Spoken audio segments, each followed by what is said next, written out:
এইরকম পটলের দোলমা চলবে নাকি? তাহলে ঝটপট চলুন রান্না করি। পটলটাকে দুমুখ থেকে কেটে ভালো করে খোসা ছাড়িয়ে পটলের বীজগুলোকে বের করে নিতে হবে। পটলের বীজটাকে বেটে নিতে হবে।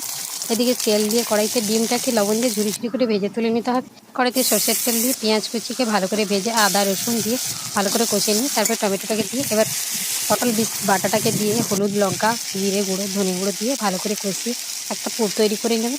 এবার দিয়ে দিচ্ছি একটা আলু সেদ্ধ করে রাখা, ভালো করে ম্যাশ করে দিলাম। ভেজে রাখা ডিম দিয়ে পুরটাকে ঠান্ডা করে নিয়ে এদিকে পটলগুলোকে একদম লাল লাল করে ভেজে তুলে নিতে হবে। পটলগুলো ভাজা হয়ে গেছে, এবার পটলের মধ্যে পুরটাকে ভরে নিন।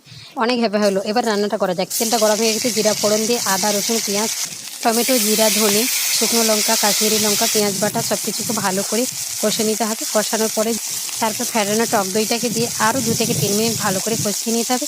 এমনভাবে কষতে হবে যাতে মশলা থেকে তেলটা ছেড়ে যায়। মশলাটা খুব ভালো মতো কষানোর পর জল দিয়ে লবণ দিয়ে ভালো